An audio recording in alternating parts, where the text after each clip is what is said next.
I just did a Google search for by Michael Tracey and couldn't find any journalism you've done. It seems like all your articles are the same Breitbart tier, black on black crime. You really shouldn't call yourself a journalist. Oh, gee whiz. Well, if I don't satisfy the criteria for journalists set forth by this individual based on a Google search, I guess I should just give up. Kelly Carey. Michael, you don't satisfy my criteria for calling yourself a journalist, and I was one of your editors for a year.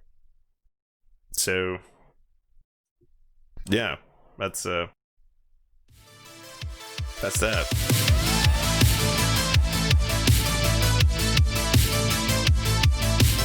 Let me get his face on there. Oh, there it is, my good friend, Michael Tracey. I don't know if you know this, chat. I'm one of the few people who has the prestigious honor of being blocked by Michael Tracey, even though I don't have a blue check mark. Even though I'm not a journalist. He only blocks journalists. That's the only thing he seems to go after. But I'm one of the few. The few, the proud, the not many. That would be me. So I'm happy about that. All right. Michael Tracey, yes, he did get arrested. Well, maybe that's a good thing to start this video with, just so everyone knows, so we can put some context to all this. Michael Tracey is a bit of a bootlicker. Now, he's one of the protesters, or sorry, I shouldn't say protesters, but one of the people who was involved in the Occupy movement. And when he was involved in the Occupy movement, I think he's just really, really upset that never took off. And yet, at the same time, Black Lives Matter is taking off. That's the only thing. There's nothing else I can really attribute this to, because it's just weird for someone to be so petty and strangely conservative now when they were supposed to be part of this whole like broader left protest. I don't know what it is, but yeah, he loves police. He loves drinking RCMP cum. He loves drinking like police cum. There's no question about that, which is weird because like this happened to him.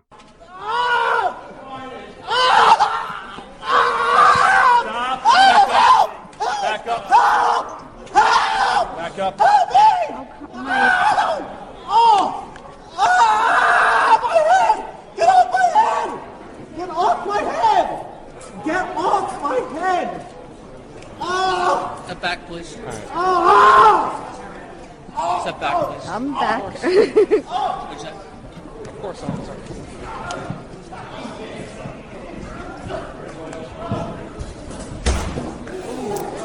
So despite all of what you just saw, he just adores police cum. So I'm not entirely sure why exactly that is. So strange to say the very least. And then recently with these Portland protests, he's been coming out. He's got some weird takes. Hey everybody, so I wanted to share with you an exchange, if you could call it that, which I had last night in Portland, where a protest was held for the 55th consecutive night. And sure enough, the mayor, Ted Wheeler, showed up to the protests. First, he took some questions in this kind of ad hoc group and was jeered and chanted at and insulted. Then he was able to address the crowd with the microphone and seemed to improve the sentiment toward him somewhat. There's a video also on my channel that I took of a portion of that. But then afterwards, it became clear that the assembled crowd was not too keen on listening to him speak any further. So he went around and just sort of... Wait, this is the first time you've all seen Michael Tracey in the flesh? Oh my. Oh my. See, I have a little bit of experience seeing Michael Tracey. Michael Tracey, I originally, when Ben Burgess was trying to do a debate series on a weekly basis with me, I had reached out to a handful of people. I also approached Ben. I was like, do you want to debate Michael Tracey? He seems to have just a never-ending stream of donkey brain takes on Twitter. And do you want to debate him? And, you know, Ben, being, I guess, a classy individual, much greater man than myself, was like, well, yeah, his takes are terrible, but at the end of the day, there's not really a lot of meat there. There's not something I could feel that I can really grab onto and do in terms of a debate. So I reached out to Michael Tracey and said to him, hey, Michael, you know, Ben Burgess is interested in having a debate with you. How about we have a little back and forth? We just get a dialogue going, and based on that dialogue, we'll be able to find maybe something that the two of you can disagree with. That was the start of our exchange. At which point, Michael Tracey and Ben started putting me on blast publicly. This was all originally DMs, and Ben wasn't doing it. It was mostly Michael putting me on blast and just being like, why are these people like why doesn't the moderator pick a topic? Why are we having to discuss these things? I was like, because I'm not the one debating, Michael. What are you talking about? This is so strange. And then he went on the show, and like, this is so high school. He just trash talks me for the first 5 minutes, and you can see how awkward Ben is, even though Ben does throw me under the bus. Like, Ben throws me under the bus here. Alrighty, so by popular demand, and by popular demand, I'm exaggerating because it was like maybe 10 people.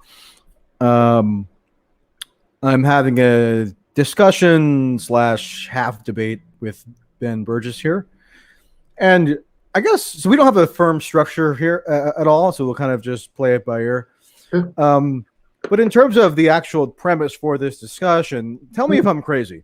Yeah. Okay, so I got a message from this person who purports to be somebody who organizes debates of some kind. I didn't know much about this individual. Remind me of the name of the person. Lance. Okay, I didn't even know his first name. And You lie, sir. You knew say my name. Say it. I want to hear you say it, Michael. Apparently, he's offering to facilitate or moderate a debate, which, okay, fine. And to me, debate means something different than just one of these casual YouTube conversations, which I'm perfectly willing to have. But the way it was presented was that it was going to be a debate. So you had some kind of disagreement with me that you wanted to formally debate, as formally you can accomplish in the context of a YouTube stream. And then it kind of devolves into like I have to individually come up with a debate proposition, and then people were like mad at me that I was saying that he should have come up with a proposition if he's going to be proposing a debate. Like, wouldn't you expect that if somebody comes to you and says, "Hey, I have a proposal. This guy, I thought, wants to debate you." My expectation would be, okay, here's a proposition, so then you could prepare. This is a minute and 40 seconds he's been doing this. This is a full minute and 40, almost 2 minutes of the conversation has been dedicated to like the fucking passive aggressive swipes. It just seems strange to me. Who's this individual? Who's this person we're both speaking about? Oh, see, I couldn't even be bothered to learn his name. He's just such a forgettable character to me. That's all I'll say. Yeah. So Ben, how is he wronged us? Yeah, I think there was just some miscommunication maybe. So Lance hosts a channel called the Serfs, and I have done some debates like what you're talking about with like opening statements and all that stuff there. And I think I was doing them there fairly regularly for a while, and I think he was just kind of trying to line things up. And he said, "Oh, how about Mike Tracey?" And I said, "Well, I'm not against doing that, but about what?" Right? And this is true. And then, like, I think maybe at some point in his conversation with me, and any parallel conversation with you, something got lost there. But it was just weird that the onus somehow got placed on me to come up with the debate proposition. I'm not the one who came up with the idea for a debate, so why is that onus on me, right? Yeah. Just so petty. Why are you still talking about this? It seems odd to me. I'd like to spend the first 3 minutes of this conversation.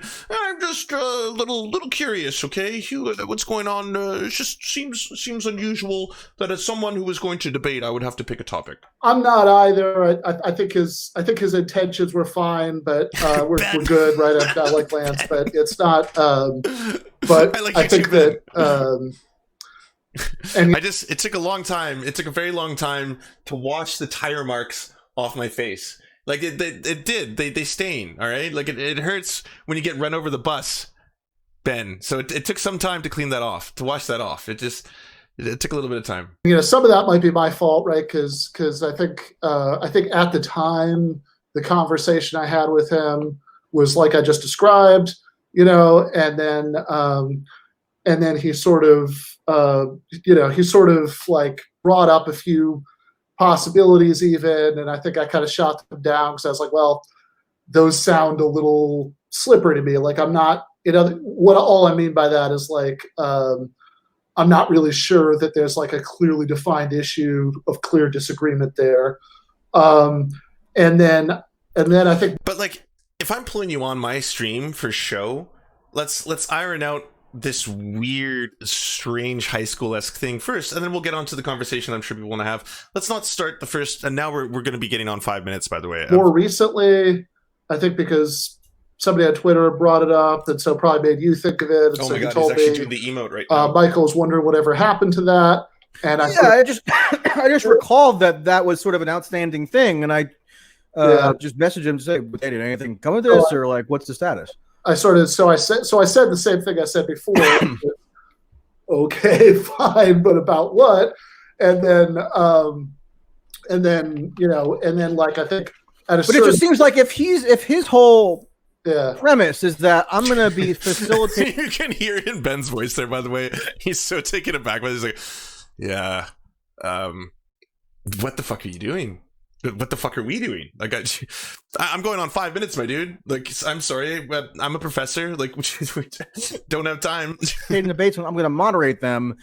Then, like, if I were doing that, I would feel it was within my purview to then come up with a proposition and put it to the various participants to see if they could come to an agreement, and then you would facilitate it. Because if we're just going to have a freewheeling discussion, we don't need a moderator. Why Lance? Sure, yeah, I think probably,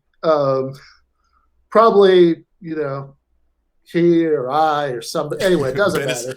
All right, well, that guy screwed up. That's my initial debate premise. Okay, all right, but we don't have to dwell on that because we just spent 5 minutes. I think debating about a debate, which we don't need to do. Communications. Holy shit, that is so petty. That is so, like, I can't imagine anything more petty than what I'm seeing before me right now, like in terms of pettiness.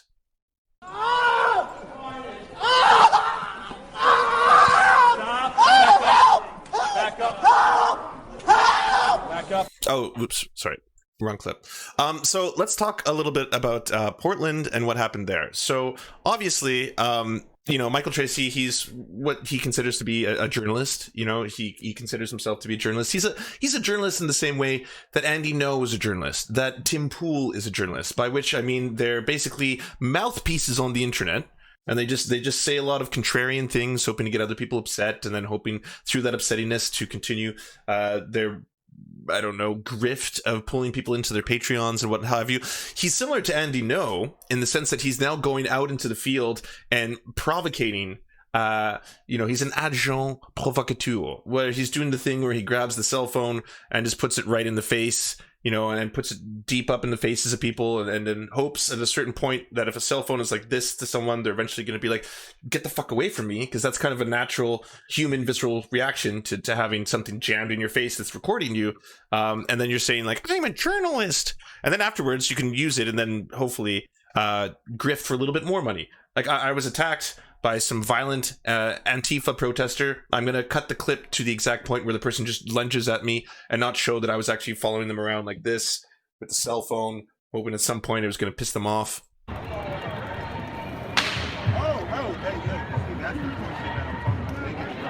Yeah, right-winger support, Tracey. Hey, man, get me off your fucking film. Can you turn that off, please? No.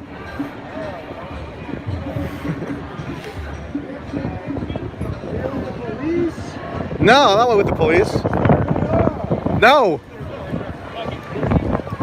I'm a fucking pussy for filming? Fuck you. What happened? What's that? Okay. Yeah, I'm okay. I was ordered to stop filming and I'm not going to do that. You got the app to blur faces? No. Are you posting it? Yeah.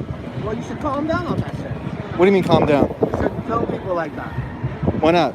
I mean, there's an app that's super easy to get that blurs faces.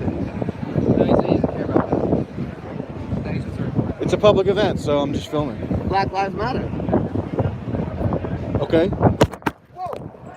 What the fuck? Can I have that back, please? Black Lives Matter. Okay, I agree. Say it to me. Black Lives Matter. I don't fucking believe you. Thank you. Black Lives Matter.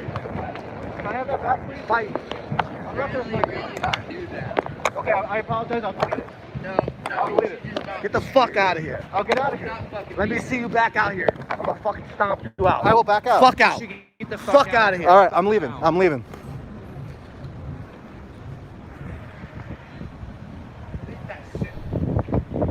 I'm leaving. Bad decision, bro. I'm leaving. I'm getting out of here.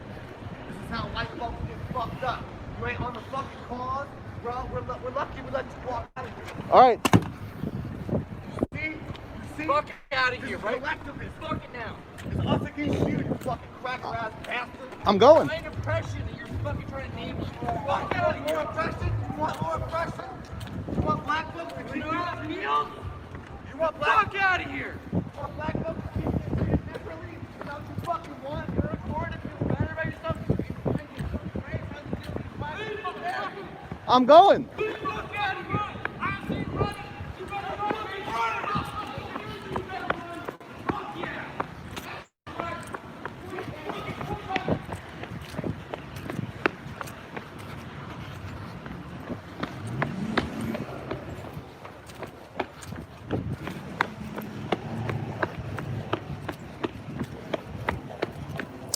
Good editing job on this one. All right, people. So, don't know if you caught that, but I'm gonna get a little farther away here.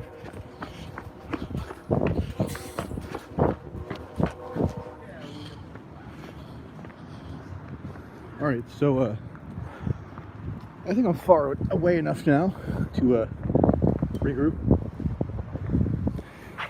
Okay, well, had my phone snatched midstream. Guy was not really happy with me. Here's the thing, and I'll say this very, very quickly. I don't advocate violence against anyone, especially journalists, especially in these environments. I don't think that you should be beating up Michael Tracey for filming, stuff of that nature.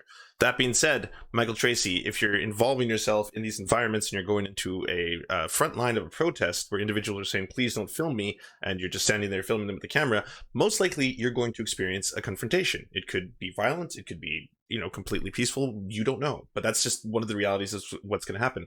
The thing to me is, and that worries me a little bit about this whole, I'm not entirely sure what his angle was on this, is that of course it wasn't very long before he puts this up here as a Portland protesters snatch phone during live stream, support me via PayPal, the grift is strong, Bitcoin, Venmo, Patreon, Cash App. Like, it's pretty transparent. Like, hey, I'm not going to say I'm above the fray. You'll find out the links in my thing are links to my socials. They're links to like our Patreon, stuff like that. But it's not just give me money. There's, you know, it's follow me on other social media platforms. Sometimes I even link to other people. It's like, hey, by the way, go follow so-and-so. But it's not just, here's all the ways that I can get money. Because I'm going to want that money, that Michael Tracey money. Hey everybody, so I'm in Portland still. And I just wanted to give you a little some thoughts on the events last night on. This is pretty good. Reenactment. Michael Tracey.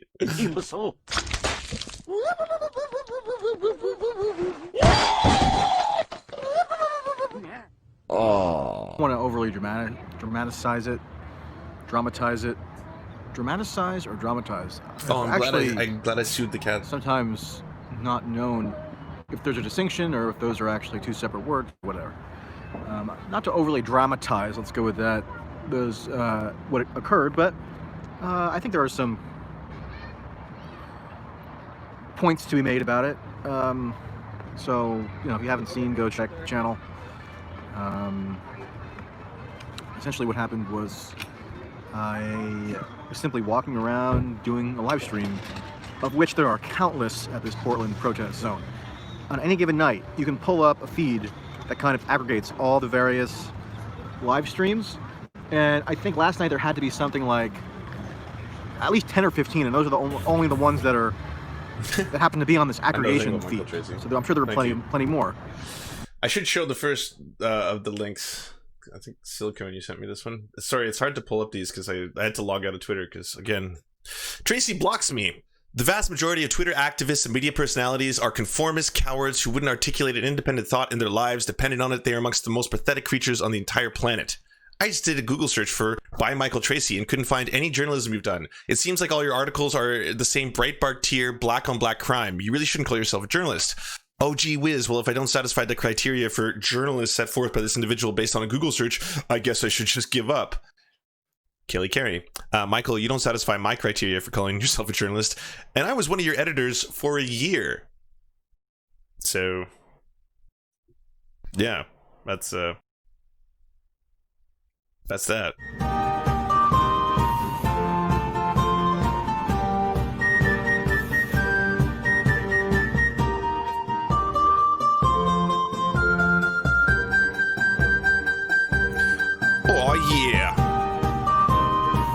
the support of all you fine benefactors, I can't be cancelled, despite the best efforts of people like Nicole Hannah-Jones and others. That's why herd-minded media elites hate the most, when they can't exert power and control over those who challenge their orthodoxies. It doesn't matter who it is, all right? Whether it's Dennis Prager, Dave Rubin, or any of the other people on the right now, they love to think that there's some hardcore, like, persecuted journalists at the front of the national discourse, when everyone else is like, you're just the laughing stock on the internets. Like, no one takes you seriously. Yeah, at least no one worth their salt. Like, the actual journalists, the ones who, I don't know, do journalism and get in trouble and have to sometimes fear for their lives, their livelihood by what they report, they're not the ones who are coming out every day. You don't get them stating, like, man, another day that I'm going to be canceled because, of course, I only spit fire and facts, shit like that. Like, they don't. There's nothing like that, right? Also, I want to encourage all my kind benefactors to watch the video from today. It was unusually illuminating and deceptively relevant to current political happenings. Called "Why All This Trans Stuff?" Jesus Christ. Okay, we are live. Hello, Helena. How do you pronounce your name? I always pronounce. I guess my instinct is pronounce. And that, if you are a woman, that's a state of oppression which intersects with being black or being gender non-binary or being any other number of identity statuses. And that, like, you can't understand one without reference to. Why do they complain so much about IDPOL coming from the left, by the way? Like, oh, no, we need to write a Harper letter because all of us journalists, ooh, what's going to happen if we don't write this letter and get it signed by Noam Chomsky and J.K. Rowling? Oh my, they'll come for us next. Yes, we're the most persecuted people on the planet, but my journalism. And at the same time, it's like, well, now I'm going to do 27 videos on why trans women aren't women and why that's destroying society as a whole. So there's that. To the other, they all are intersectional. And you know, I remember when Hillary Clinton in 2016, the Democratic primaries, tweeted out a chart. It was supposed to explain intersectionality, and it was just like this massive, like, you know, convoluted flow chart type thing that, like, obviously the average person is not going to understand with that group, what it is, etc.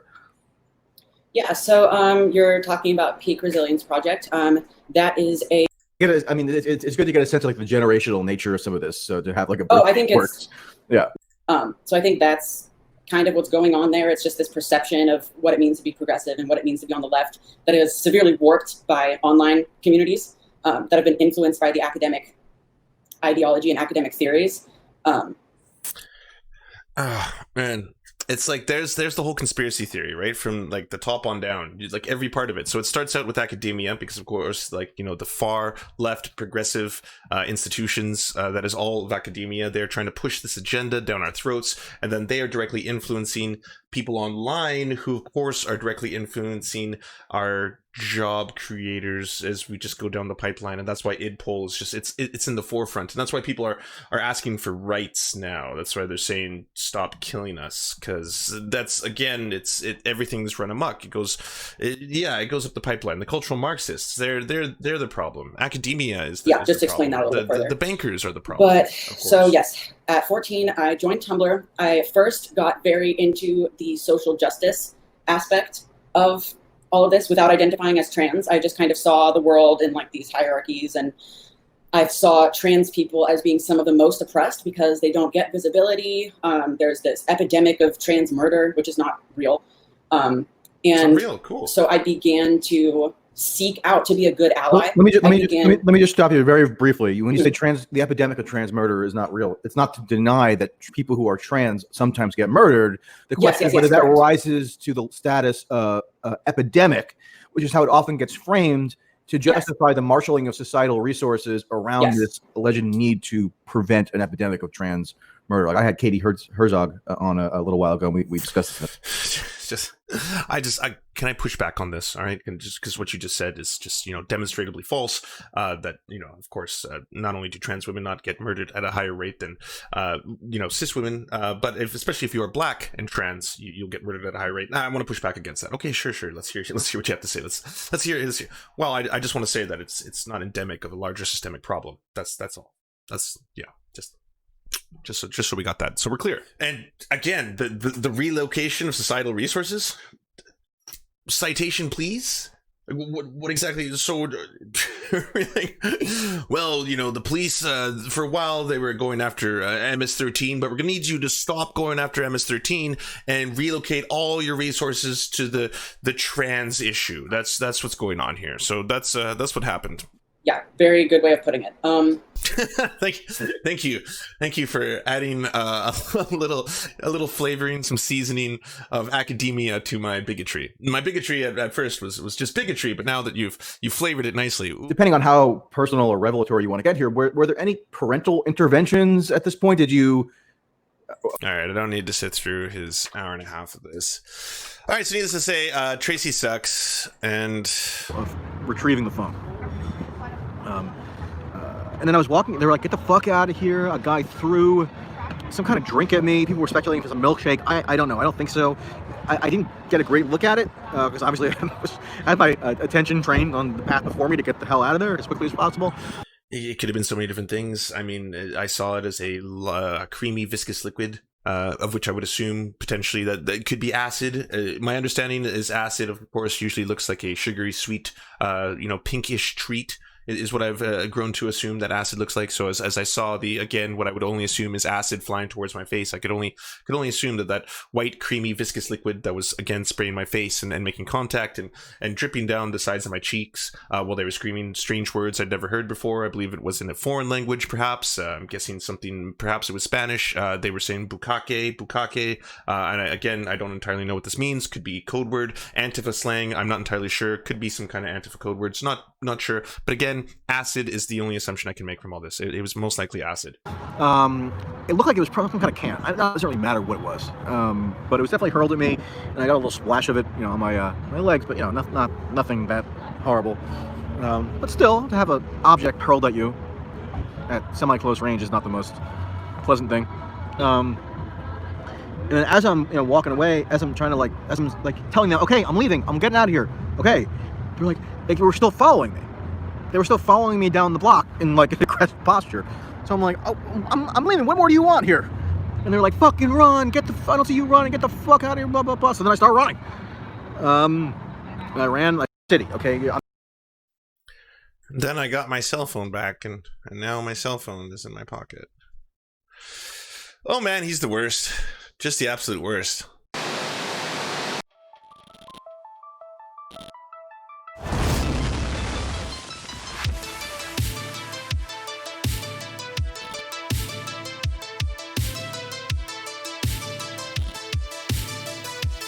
To our monarch, Thomas Bone, you are the light that guides our path. To our lords, I'm Raph, Stephen, Ninetails Cosmic Fox, and Hans Josephine, we bow meekly for your pleasure. To our knights of the Round Table, Josh Mickelson, Dylan Byth, Alexander Thaler, Zach Christensen, Todd Buckingham, Todd Lajeunesse, Clement Chudskop, Sky Bear Games, Moss Beast, Political Puppy, Alan R., Andreas Chitoro, Good Poon Hates Cops, that's solid poon then, we salute you. And to all our merchants and farmers, you have our undying loyalty and love.